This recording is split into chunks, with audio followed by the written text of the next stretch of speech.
What what should we talk about? I don't even know. What should we talk about? Anything here? I don't know. Who is? It's your interview. I don't know. What do you want to do? Is this a good way to start an interview, Drew? No, this is wretched. This is how not to start an interview. This is, if you're going to do an interview, you've got to be prepared. You got to know what you want to accomplish. And I'm not certain, David, you know what you want to accomplish. Here's I think I know what I want to accomplish. I want to accomplish how to do this better. If I were to start an interview, what do I need to prepare before this interview even begins? Oh, you have to remember as a storyteller that the interview is the spine of your story. It's the heart and soul. What other body parts can I pick? It is the part of your story that's going to give it emotion and focus, and it's how your audience is going to engage in your story. And that's what you're looking for, is engagement. You're looking for an audience to go, that's like me. I have that pain point. I have that problem. This person maybe can help me out. So as a consequence, as a producer, as a reporter, as a journalist, you need to make certain that you're driving that interview in ways that make the person comfortable, but also so that you're controlling it, giving it boundaries. And there are a couple of ways I like to think about it. One is you need to not only think about yourself doing an interview as a journalist, but you need to kind of think of yourself as a shrink, because you're really reading body language, where they're excited, what they're interested in, what their point of view is. All of those sorts of things are really important so that you're going to be in a position to respond and get the answers you need, because you're really looking for, you're talking to somebody because they've got a point of view or they got a piece of information you need. And Well, let me cut you off right there. The respond is key. And I think that's super important because we do go in with a list of prepared questions, but don't let that be a military list, because the response is critical. And talk about like reading the person and responding as a result.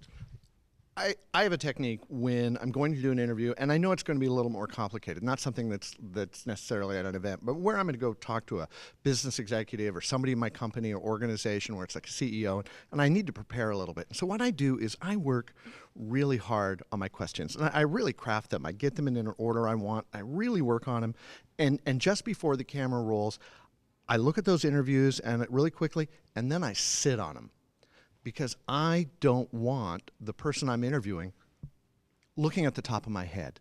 Because as they talk, if I'm doing this, they don't know who they're going to talk to. They're not talking to me. I need to make certain, if I'm running that interview, that I'm controlling that interview and I'm listening. And I'm not only listening with my ears, I'm listening with my eyes. What are they responding to? If I know my questions, I can do a pivot. I can respond to what they're interested in. I know that, okay, maybe question 2 was this, but they just touched on something that's in question 4, and I'm going to follow that up. And if I'm worried about my next question, I'm going to miss it. I'm going to miss an opportunity to really engage this person and give them a chance to go. So to prepare for an interview, that means I'm really looking at it in 3 sections. The first section is the research phase, where I look at who I might want to interview, and I almost cast it like a movie. Do they know their stuff? Are they passionate about what they care about? Is it someone who has a good story to tell? Do they represent the point of view I have in terms of presenting it? I'm really looking to do research to make certain I know the topic well. The second phase is literally the setup, what takes place. I make certain I don't do my interview before the camera rolls. When I first started doing interviews for documentaries and stuff, I was always so nervous and so anxious. I'd want to make small talk, and I'd talk about what was at the top of my mind. And invariably, it was the interview, and I'd run that interview, and then camera would go on, and they go, well, yeah, we just talked about this. And audience members love ideation, that point of watching someone form ideas, of making connections. And if that connection happened 20 minutes before you rolled the camera, it's not going to be there. So I try to control it. And then the third part for me is how I listen and how I manage that interview. So it's really 3 pieces for me. Are there any universal questions or universal ways of relating with someone that solicit great answers? Because I actually wrote an article about questions that always solicit great answers. Do you have any sort of tricks of the trade? I don't know if I have tricks or tricks of the trade, but I always make certain that my questions are not yes or no questions. I always make certain my questions are observational. How did you feel about this? If you had this, or reflective, if you had to do this over again, how would you change it?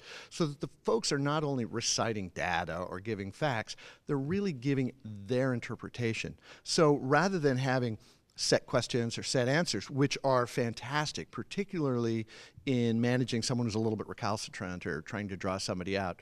Really what I'm looking to do is try to get them to be a little expansive. And that means asking them how something affected them. Describe how it, you're really asking them to describe something or to convey something, to express something. That also means sometimes, sidebar, everybody comes to an interview with some sort of agenda. Even if they appear to be reluctant, they're agreeing to be interviewed because they have a reason that they want to put forward. They want to share something, they're excited about something, they're trying to sell something.